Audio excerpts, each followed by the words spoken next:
Good evening. The time is now 5 o'clock on December the 5th of 2022. It's 7 o'clock on the safety committee meeting to order. Chief Farrow, please vote to committee members, reviewing the agenda. Are there any questions or concerns? Yes. We have a motion to approve the agenda. So approved. I will second that. At this time, ask whether there are any members of the public who would like to speak to an item that is on the agenda.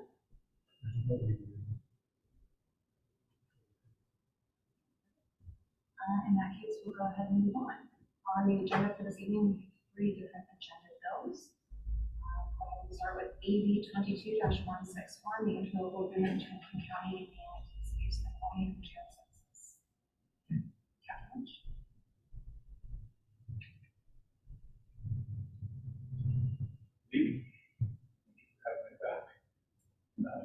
So this is a very interesting thing that I've been doing all day long, studying the King County contract, and come up with some numbers to try to better explain a little bit about what they're doing as far as changes in the contract and the amounts that we're going to be charged. So I'm not sure if you guys have had the opportunity to look through it. It's a 2-year contract, which is expiring. Our current 2-year contract is expiring at the end of this year.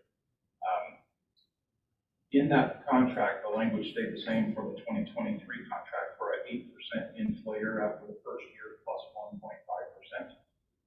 So it depends on what the CPI will be at the end of next year. Most likely, if it was anything like this, it's going to be the 9.5% is the highest. There's also a couple of different charges that go on some of the daily maintenance charges that actually, when I do the math, for booking somebody, and the initial booking process went from $136.26 to $162.25. That's 11% difference over last year. And then once they're booked into King County Jail, if they stay any more than the first 24 hours, then there is a per day fee, which is a 13% rise to $256.90 per day. If they are psych patients, which many of them are, then they put on a psych care surcharge on top of that daily fee, which is going from $380 to $423 a day. And then the increase for medical beds, which a lot of the times the reasons why our people are ending up in King County Jail is because the other jails won't take them due to medical problems. So that charge on top of the daily fee would be from $345.77 to $388.99, which is a 12% increase from last year. So let me give you a little background on who we book, why we book, where we book, and the difference between misdemeanors and felonies. They're all treated differently. So if you're arrested in the city of Snoqualmie, it's either going to be for a misdemeanor, a gross misdemeanor, or a felony.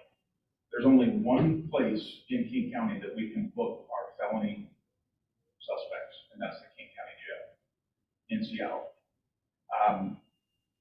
If it's a misdemeanor or gross misdemeanor, we have 2 other options.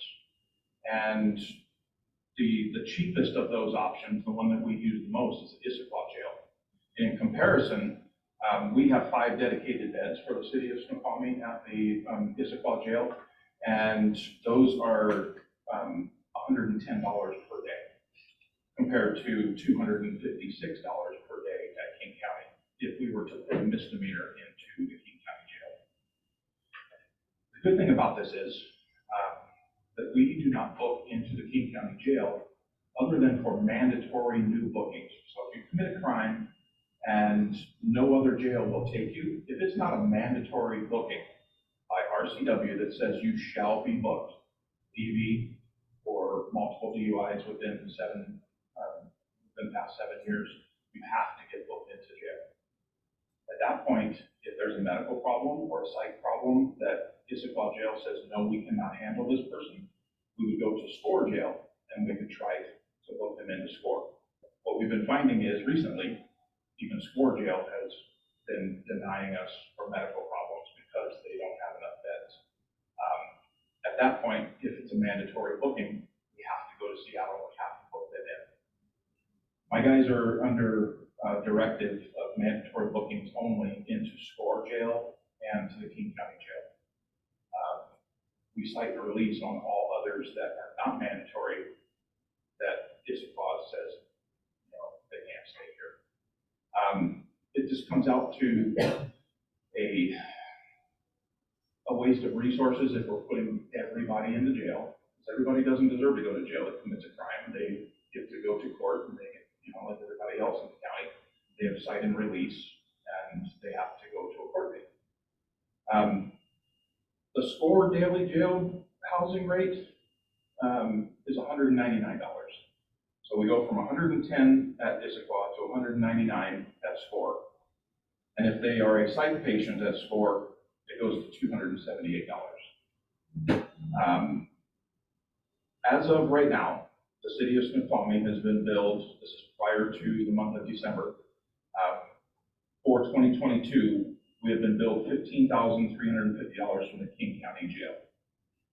And so you might ask, why is that so high if we're not booking people into the jail? What we're finding is the vast majority of the people that are getting booked into the King County jail have been sentenced by the Issaquah court on misdemeanors, have psych or medical issues, and once they're sentenced, the Issaquah jail says, we can't take them. And SCORE says, we can't take them.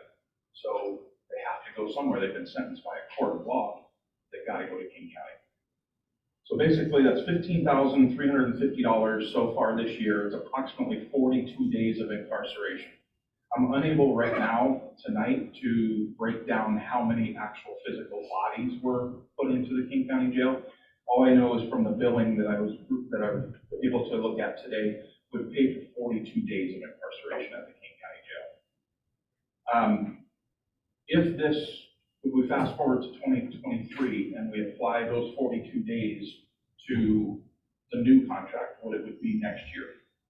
We go ahead in a year, it would be an increase of $1,708. So basically it would be $17,057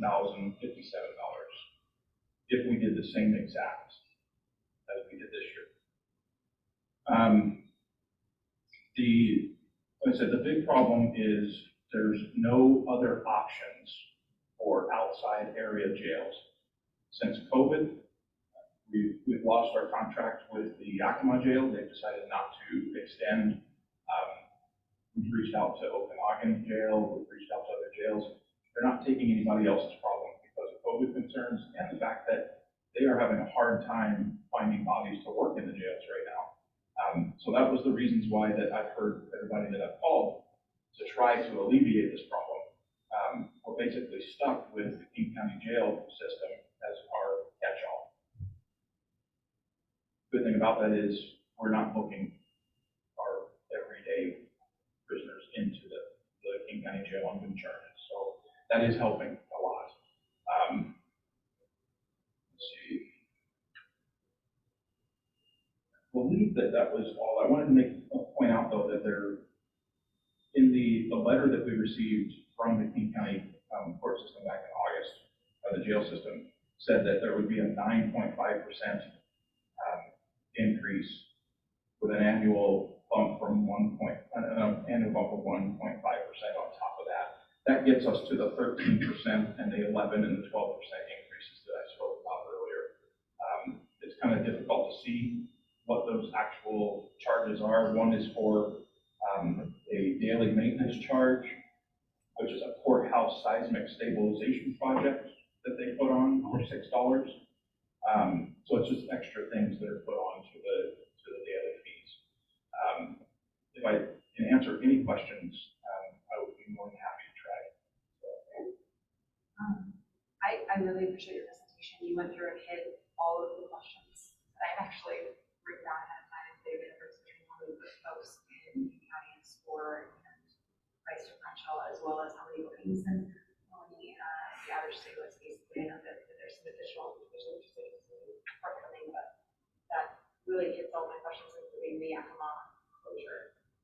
currently have someone in the King County Jail that escaped from the SCORE jail system, and it's a Snoqualmie charge. So the SCORE refused to take her back. She said she had to go to the hospital. They transferred her to the hospital when she left. So they refused to take her back. She's sitting in King County. It is a mental and a medical bed. So I anticipate her not getting out any sooner than the 15th of December is what I was told today. So in the month of December, we do have probably about a $500 a day charge coming. So that 15,350 will go up, at the end of the year. Captain Lynch, I know you mentioned that we've got 5 dedicated spots over in Issaquah. That doesn't really capture everybody that is serving time in one of those 3 locations. It'd be interesting to have a little bit more context for that, because tonight it's. Yeah, I could tell you off the top of my head that I've done some speaking to the court over the last 30 days, and to our transport officer that works the court and is familiar with who's there. Of those 5 Snoqualmie beds, 3 of them are taken up on long-term sentencing of more than 30 days, which leaves us 2 beds.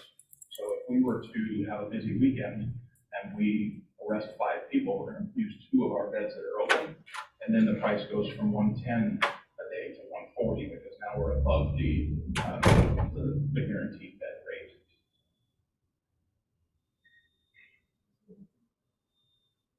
It doesn't seem like there's a whole lot for us to decide. It sounds like King County's got a monopoly on this, and I mean, has it always been like this? That this is the way incarceration goes when people get arrested? I think we've moved into what will definitely be the new crisis in law enforcement, is where to house people and for the money and the logistics of it. Everything has shrunk. So we used to send our somebody gets arrested and they get 30 to 45 days in jail. We would arrange for them to get picked up and taken to Yakima jail, where they're put in for, percentage points compared to what this is. That option is gone. In the past, my old department, we used the Okanagan County Jail for the same reason, for long-term, incarcerations. We don't have that anymore. Those are all gone, and it is left without somebody to fill that. What happened to them? What happened to Yakima and Okanagan? Yakima notified us that they are no longer accepting outside agencies, and their contract is terminated at the end of this month. So the contract was supposed to go until the 31st. However, we've been notified that they're not taking anybody for the months leading up to that either. So when I called and talked to the commander over there, it was COVID concerns, because they keep having outbreaks and they don't want to bring other people's problems into their jail, and staffing issues where they don't have the people to raise the population of their jail.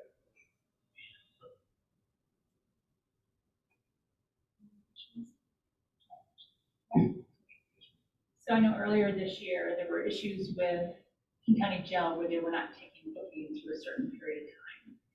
I think that was basically due to COVID restrictions and also just number of employees there. And Kent facility, not doing any bookings at all. So are we allowed to use the Kent facility if you book into King County Jail? Around out of state? So what they do is they're all of them go through the Seattle jail right now in King County, and they will move people by jail bus after their initial arraignments down to the RJC for housing, but nobody gets booked into that facility right now. No new bookings, but they're still using it for housing. So what happens if there's nowhere to put them? I mean, you just drive around for a while, or? We've had that come up recently. King County was on a mandatory felony only because of manpower, and they didn't have a place for somebody that had gone on and on and on with not showing up for court, and suddenly shows up for court and gets sentenced, and they take them into custody in Issaquah. and now you're booked for 30 days. ISQA said no, because it's a medical and mental issue. We called SCORE, and their beds were not available. Called King County, said we're coming, and they're like, this is for mandatory felony only. So we ended up having to call the court, go before the judge again with her, and request a medical furlough to push out her time. So now she's still out, and now we have to go get her later on. Once things calm down, we can get her into King County jail. She promised to be good until She then? promised this next. Okay, all right, yes, all right, well, as long as we've got that. Yeah. Once you get up to the King County jail and if they're not available, there is no safety net. The thing about it is though, every time we arrest a felony and we put into King County jail, the county covers all costs of that. We do not get billed for felonies. I saw a lot of that. It was interesting because I didn't know about the case.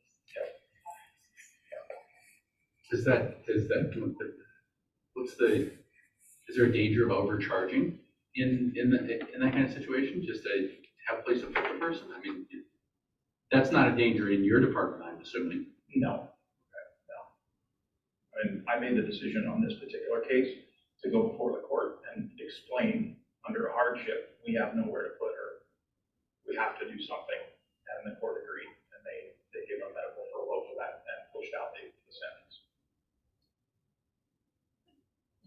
If there is a danger of undercharging, because sometimes the county prosecutor will not get to the felony, so we do undercharge misdemeanors. That's the thing. That's a different thing. We have seen an increase in declines over the last few years from the King County Prosecutor's Office, and they will send back that it doesn't meet their felony filing standards, and it should be charged at a lesser gross misdemeanor at the cost of us and through our court.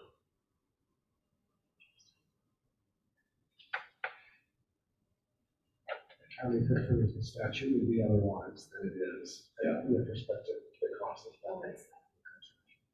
Yeah, the laws are not created the same in the state of Washington. Look at guys that work outside of the King County area, and they are astonished by the filing standards. It's not the same everywhere. By letter of the law, it's the same, but not the way it is. But not by practice. Well, that's not totally infuriating. Councilmembers, so the board agreement to this proposal. Let's just do it on consent to avoid the headache. That's fine with me. Is this around consent or no? And then under the, all right, so moving on then, Lydia? Yeah, I know that public comment was earlier, Yes. but I don't know if we can juggle the agenda. I think we do have a public comment that walked into the room. I don't know if it's possible to fit that in. Gentlemen, are you here to speak on that is on the agenda, or are you here to speak to matter that is not on the agenda? Not on the agenda. Not on the agenda, no, it's certainly not as important as that, so. Yes, it is. Is it? Okay, yes, go ahead. Is Is that okay? Is that really? That's fine. I'll go ahead and let you know what the ground rules are. I'm happy to have you come up and speak. So typically, when we take public comment that's on the agenda, we limit it to 2 minutes, and we'll just ask that you be respectful. Yeah, I'll be super brief. Thank you for your time. I live on Eagle Lake Drive, actually 713 Eagle Lake Drive, and I have an email after this as well. It's a very unique street within the development of on the Ridge. There's only 6 houses on that street. So if you're familiar with going up there, you take a right into the clubhouse, left to go towards my house. My house, the road extends out and around the lake and then up deeper into the development. That road is 25 miles an hour. Consistently, people drive much faster than that. There's some drag races on there. I've almost been hit many times taking my trash out, as well as my neighbors. I have 2 little kids, as Councilman Benson knows, and I worry for their safety. This is a country club area. Folks are out walking their dogs. We've done an excellent job in the street design and the layout, particularly with the trees that lie there. But we have, golfers crossing the street, we have little kids running around there. And what I just want to bring to your attention, if there's anything that we can do to maybe slow down the traffic. I do have some video as well that I'd be happy to email you. There might be some their cars going super fast. But I truly believe, kind of the day-to-day, it's not like everyone's street racing daily. It's folks just kind of forgetting, because there are no other homes on that driveway until you get way deeper towards the Eagles Nest, that they're on a neighborhood road.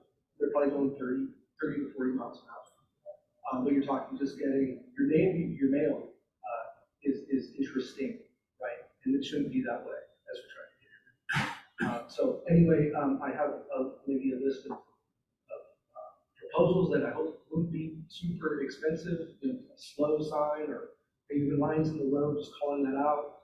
I don't think a speed bump would really work, specifically if you have plows and things like that. But again, a lot of golf traffic up there, a lot of kid traffic, a lot of pedestrian traffic. So hopefully we can do something. Yeah, would you go ahead and send an email with the certificate? Yeah, it'd be wonderful. I'd be more than happy to. Thank you for the time. Thank you. I appreciate And what was it. your name? Patrick Lanehouse. Okay, wonderful. Thank you. Thank you.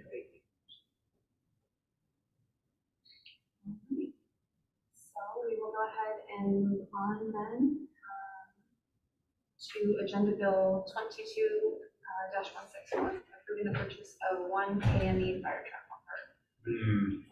So this is going to be a group approach here, because this affects multiple departments, obviously. The fire department is requesting the replacement of a piece of apparatus. It's actually maintained by the fleet department. Behind me is the fleet manager, Don Harris. We've been working closely with him as well as our mechanics and the finance department as far as putting this entire agenda bill together. So Drew was instrumental in this. But before we even got to this point, Matt West, Lieutenant Matt West is in the audience here, as well as Firefighter Bill Wish. They were instrumental in developing the specification for this apparatus. They traveled around with another apparatus to find out what is kind of cutting edge out there. This is a 20-year investment that the city's going to be making, so we want to make sure that we get it right the first time. The recommendation is to purchase the KME apparatus. There is a fairly lengthy build time, as you'll notice in the agenda bill, as well as the cost increasing that was somewhat challenging to deal with. There are some options as far as paying it down earlier to potentially save some money. And then Drew was going to be here, but if not, we can certainly carry any questions to him, respectively, about the budget process with this. This approval is usually done through the Parks and Public Works Department because it is a fleet purchase. What we've historically done is brought up public safety as well to answer any questions or concerns that you may have. And then this will be presented again tomorrow to the Parks and Public Works Committee and hopefully put on the agenda for action. I can take any questions. Okay, thank you. I'm excited that you're going to get a new piece of equipment. Fingers crossed. It hasn't happened yet.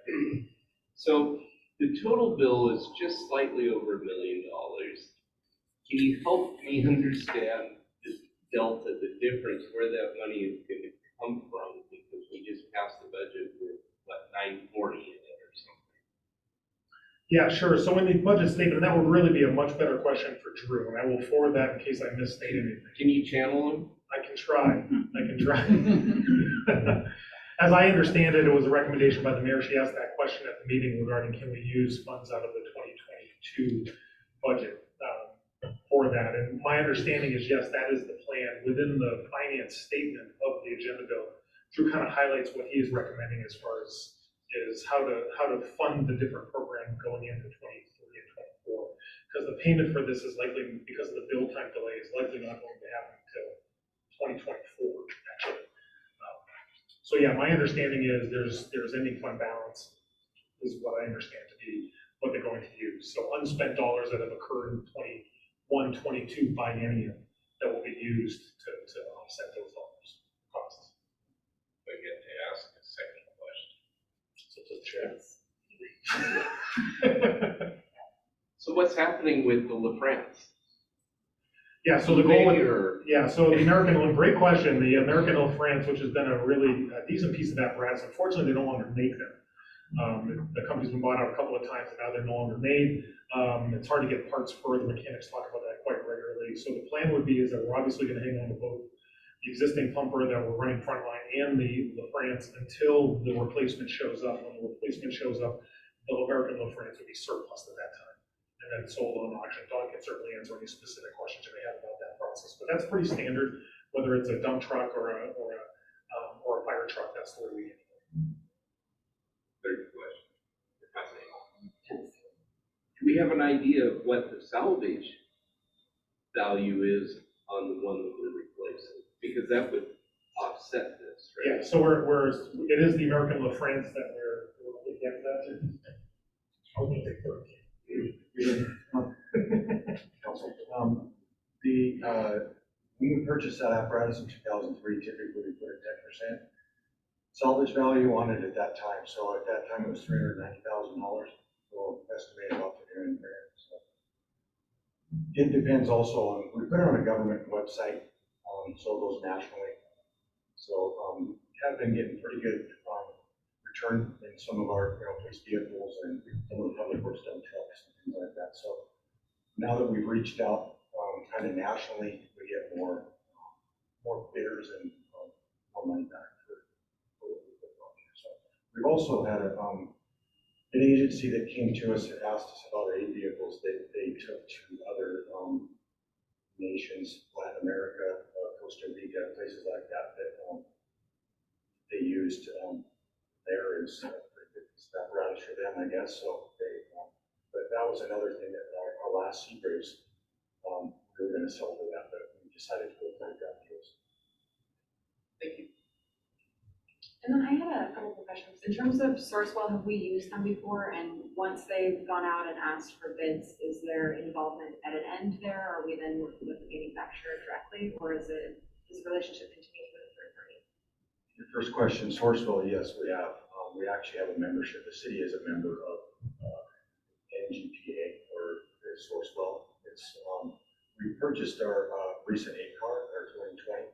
We served 2 of our sweepers, 2003 that we ran a cycle through and sold it, and then our Elgin or Schwartz that we have now came through Sourcewell also. So we purchased 2 or 3 pieces of apparatus through that.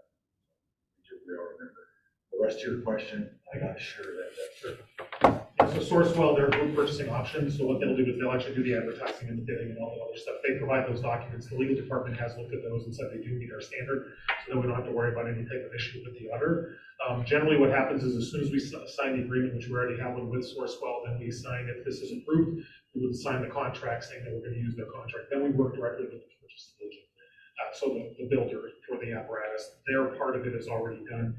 As I understand the way they're funded is they get a portion of the proceeds that goes back to them. That's what funds their company to keep everything for it. But basically, they're the vehicle that will get us to working with the builder of the apparatus. Yeah, we have questions on that.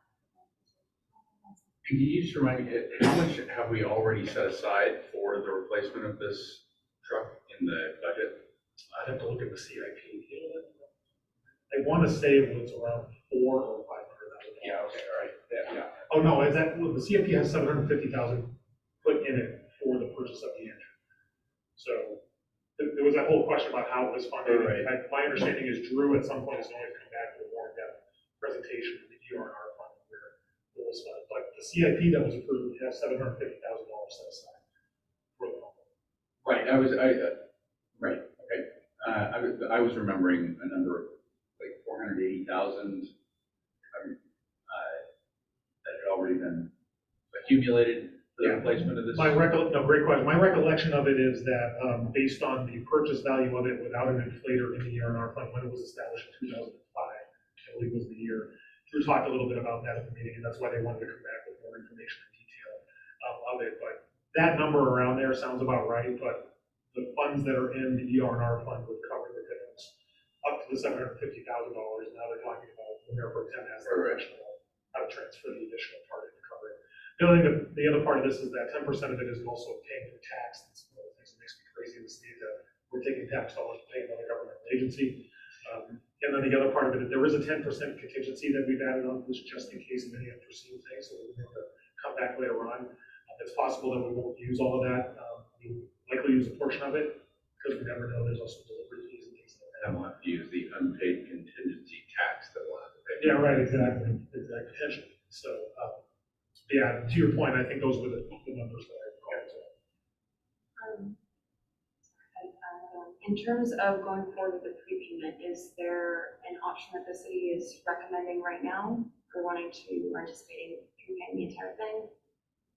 And are there any concerns or those adequately addressed by the performance bond?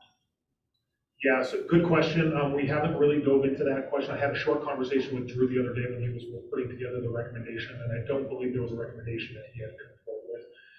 I would never advocate to pay the full thing on upfront, regardless of the performance bond or not. But that's really, let me talk with Drew about that, and we'll add that to that conversation with the other part of the council, and then we'll get that information to the council.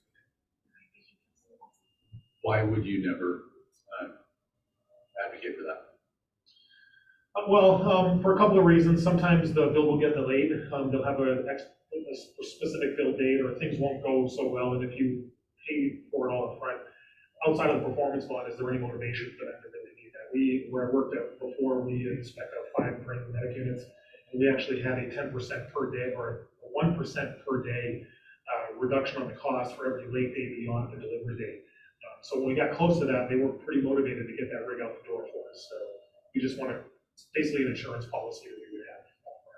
So, Is there not a way to structure a deal that way, even doing the, because, prepayment, you save about 2%. it's significant, yeah, Yeah. exactly. I'll certainly talk with the mayor and the city administrator and the legal department, see if they have a recommendation for that. Just to see if there is risk associated with paying it fully upfront so that we can provide that recommendation to the council. Thank you for this. I saw Mr. Chambliss raising his hand. I was just gonna repeat the information about Sourcewell. I've used them in the past too. They're great, but the guys handled it great. So we'll bring this forward to the Parks and Public Works Committee, and then I don't think it's gonna go on consent. But anyway, look, hopefully go on to the next council agenda. Thank you. Let's go ahead and move forward to Agenda Bill 22-165. This is the first amendment to the interlocal agreement between North Penn and Snoqualmie Services.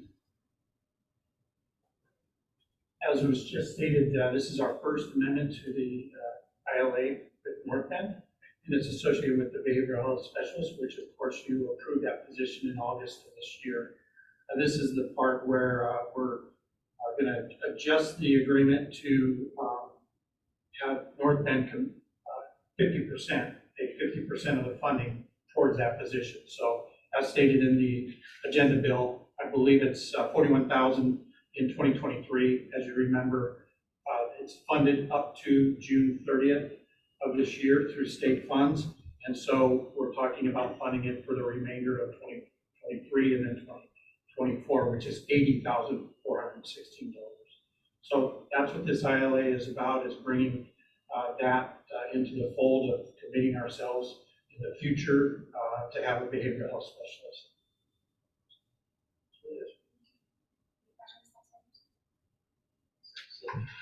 Sure.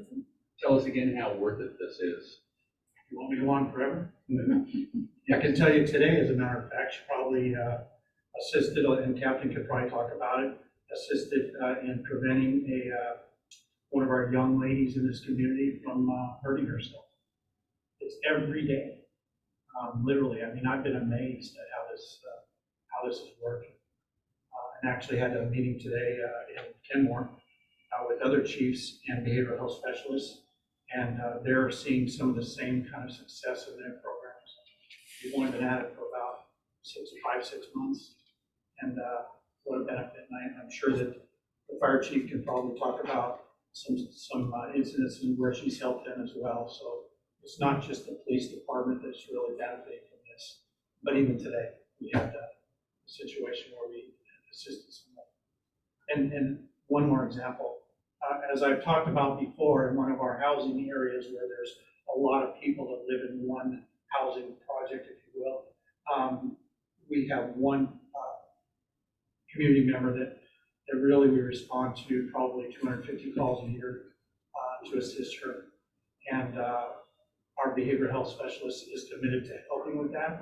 She spent at least 2 hours on the phone with her the other day. So she's building that relationship and that trust to try and alleviate us from having to go to 250 calls. So even if it reduces it to 150, that's still 100 less calls for service. And the best part of the whole thing is she's getting help. Instead of just us responding, she's actually getting it. So, it's just an everyday thing with her. It's been amazing. So the only thing I'd say is, if a person does hurt themselves, we do hear about that. It's in the headlines and it's in the news. So if you can keep just let us know about these kinds of wins. Obviously, we want you to, just like you did today, be careful about people's personal information, but we want to know the value of this. It's really helpful for us and helps us when if a citizen says, "Hey, what are we paying for this for?" We say, "Well, I'll tell you what we're paying for this for." It's really helpful. Yeah, our intention is to come back to the council and make a report in January to give you an update on the first 6 months of the program and tell you how it's working. Oh, fantastic. All right. Just really quick on that last item, consent or regular.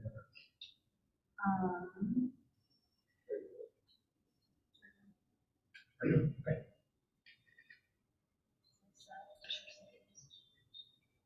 All right, so moving forward.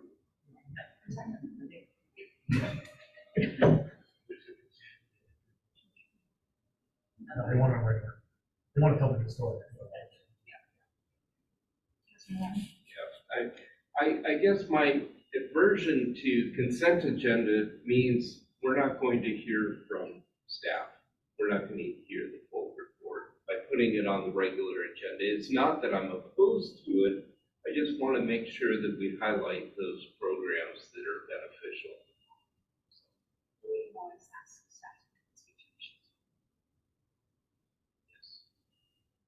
Well, I can tell you from the staff perspective, we appreciate the opportunity to tell the good news.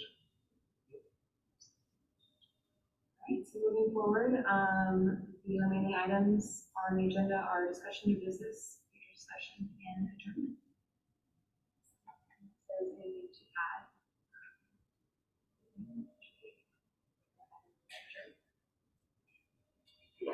Looking to adjourn. I'll second that. Adjourned.